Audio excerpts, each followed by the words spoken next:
किसी के वास्ते ये भी हराम है, इबादत गाहें सबकी मोहतरम हैं। तेरी उम्मत ने मेरे घर की आहनत की है, इब्ने मरियम ने मोहम्मद से शिकायत की है। अस्सलाम वालेकुम, कैसे हैं आप सब लोग? उम्मीद है खैरियत से होंगे।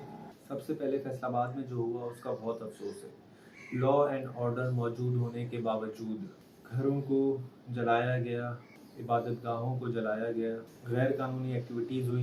बहुत अफसोस का मकाम है और ये नहीं होना चाहिए था। जो हुआ गलत हुआ।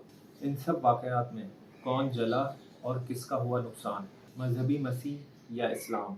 क्या ये आग गिरजाघरों में लगी या लगी पाकिस्तान में?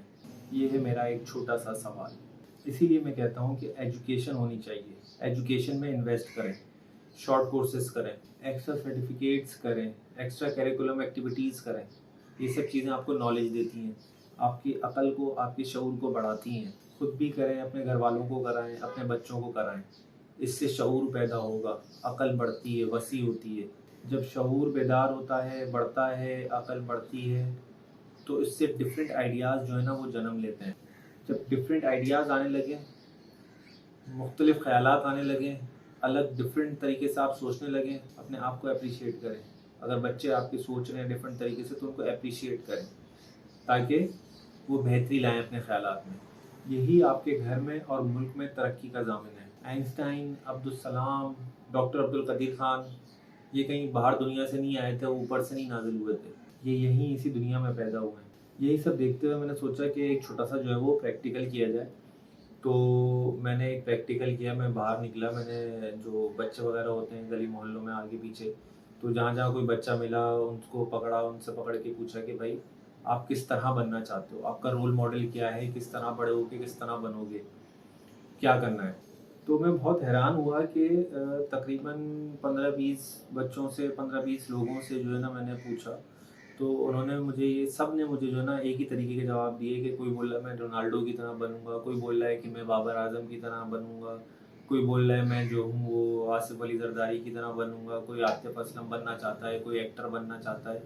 मतलब लोग पता नहीं क्या क्या बनना चाहते हैं। किसी ने ये नहीं ना बोला कि मुझे क़ायद आज़म की तरह बनना है, मुझे अल्लामा इकबाल की तरह बनना है, मुझे सहाबी रसूल की तरह बनना है, मुझे हज़रत अली की तरह बनना है, मुझे असहाब की तरह बनना है।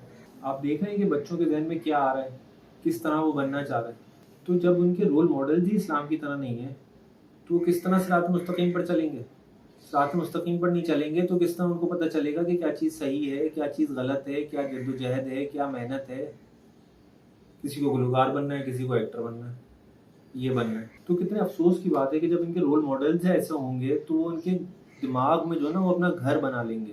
जब दिमाग में घर बना लेंगे तो शैतान बसेगा। फिर शैतान बसेगा तो शैतानी ख्यालात आएंगे। जब शैतानी ख्यालात आएंगे तो आपकी एक्टिविटीज़ भी बेदीनी होंगी, दीन पर तो होंगी नहीं। तो कुरान की जो इज़्ज़त है ना वो किसी दूसरे ने नहीं करनी है, वो आपने खुद ने करनी है। आप खुद करेंगे तो दूसरों को बताएंगे कि किस तरह से कुरान की इज़्ज़त करनी चाहिए, तो दूसरा कुरान की इज़्ज़त करेगा। तो कुरान की इज़्ज़त सिर्फ घर में, दिल में या मस्जिद में नहीं होनी चाहिए। उसकी तालीमात, उसकी तालीमात की इज़्ज़त करनी है, उसकी तालीमात हासिल करनी है। लेकिन बात वही कि जब रोल मॉडल्स आपके ऐसे होंगे, बेदीन रोल मॉडल्स होंगे आपके, तो वो आपके जहन पे, आपके दिल में घर कर लेंगे। और फिर इन्हीं वजूहात की बिना पर शर्मनाक वाक़यात होते हैं। जो फैसलाबाद में एक वाक़या रौनुमा हुआ है वो एक बिल्कुल शर्मनाक वाक़या है। हम स्वीडन को पहले बोल रहे थे कि भाई स्वीडन में कुरान जला रहे हैं, ये कर रहे हैं, वो कर रहे हैं। अब वो हमें कह रहे हैं कि आप खुद क्या कर रहे हैं? कोई अच्छा काम तो करना नहीं है, कसम खा रखी है कि अच्छा काम नहीं करना हमने। फिर आप ये बताएं कि कुरान की हुर्मत के लिए आप जान लेने और देने को तो तैयार हैं, लेकिन कुरान की तालीमात पर अमल कितना करते हैं? वही कुरान आपको मना कर रहा है सूद खाने से, बैंक में रख रख के आप प्रॉफिट खाए जा रहे हैं। वही कुरान आपको बता रहा है कि सूद खाना अल्लाह से जंग करने के बराबर है। वही काम मुस्तकिल मिजाजी के साथ हो रहा है। वही कुरान आपको कह रहा है कि कारोबार करो, कारोबार करो। आप लोग समझ ही नहीं रहे बात को। कुरान की तालीमात पर अमल नहीं करना, उसकी बातें नहीं माननी, बस अपनी मर्जी का इस्लाम चलाना है। खुदारा इस लानत से बचें, ये आपको हराम का आदी बना रही है। यही सब आपने खाना है, फिर अपनी नस्लों को खिलाना है, अपने घर वालों को खिलाना है, अपने माँ बाप को खिलाना है। जब हराम खुद खाएंगे, अपने घर वालों को खिलाएंगे, तो कैसा पॉसिबल हो सकता है कि नस्लों में कोई हलाली भी आए? मेरी बात का बुरा नहीं मानिएगा, लेकिन मैं बात बिल्कुल ठीक कर रहा हूँ। सूद खाने वाले के घर पे कोई शरीफ हलाली नहीं आता। बिजनेस करें, पैसा जब तक मार्केट में रोल नहीं होगा, इन्फ्लेशन से बाहर नहीं आ सकते। अभी 30% इन्फ्लेशन में है, 50% में जाएंगे, 100% पे जाएंगे। इन्फ्लेशन से बाहर आने के लिए पैसे को मार्केट में रोल होना ज़रूरी है, और पैसा मार्केट में तब रोल होगा जब बैंक से बाहर आएगा। बिजनेस करें, कारोबार करें, जब तक पैसा मार्केट में रोल नहीं होगा, इन्फ्लेशन बढ़ता रहेगा, कारोबार ठीक नहीं होंगे, पस्ती से पस्ती की तरफ जाते रहेंगे। पैसा अगर हाथ में बाउंड करके रख देंगे आप, तो उस पैसे से किसी को फ़ायदा नहीं होगा। जब किसी को फ़ायदा नहीं होगा तो कोई तरक्की नहीं करेगा, जब तरक्की नहीं करेगा तो मुल्क भी तरक्की नहीं करेगा। पैसे से ही पैसा बनता है। और आप यकीन करें कि कारोबार में जितना प्रॉफिट है, बैंक से कहीं ज़्यादा प्रॉफिट है। बैंक पूरे साल में आपको 20-22% देता है, जबकि आपका कारोबार आपको 8 से 9 महीने में 30% तक प्रॉफिट रिटर्न कर चुका होता है। आप कैसे कारोबार कर रहे हैं, किस ज़हनियत से कर रहे हैं काम। आज भी इंपोर्ट एक्सपोर्ट्स का काम चल रहा है, शॉप्स पे काम चल रहा है। किसी ने बंद नहीं किया कि हम बंद करके बैंक में रख देते हैं। काम कर रहे हैं ना, तो उसका मतलब ये है कि बैंक से ज़्यादा प्रॉफिट उठा रहे हैं। ये समझने की ज़रूरत है। काम बहुत है, कारोबारी नज़र से देखेंगे अगर आप, तो काम बहुत है, काम कम नहीं है।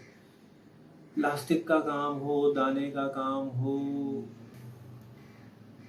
मैं समझता हूँ कैटल फार्मिंग का काम हो, प्रॉपर्टी का काम हो, कंस्ट्रक्शन का काम हो, फर्नीचर का काम हो, प्लम्बिंग का काम हो, सरिये का, सीमेंट का, ना जाने क्या क्या काम है। सब चीज़ का काम है। कौन सी ऐसी चीज़ है जो आप खरीद नहीं रहे हैं या उसका काम नहीं चल रहा है। कपड़ा कपड़ा पहना हुआ है, कपड़े का काम चल रहा है। मैं खुद अपने कारोबार से काफ़ी अच्छा रिटर्न लेता हूँ, बैंक से अच्छा रिटर्न लेता हूँ। मेरे पैसे नहीं है बैंक में, मैं बैंक से अच्छा रिटर्न ले लेता हूँ।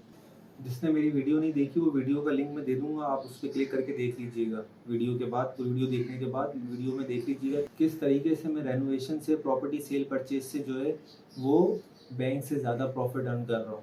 ये आपको पता चल जाएगा। अब मुझे दें इजाज़त, अपनी बहुत सारी दुआओं के साथ अपना, अपने घर वालों का, अपने गिरदोनवा में लोगों का बहुत सारा ख्याल रखें। फिर मिलते हैं किसी और वीडियो में किसी नए सेगमेंट के साथ। जब तक के लिए मुझे दें इजाज़त। खुदा हाफिज़ व नासिर।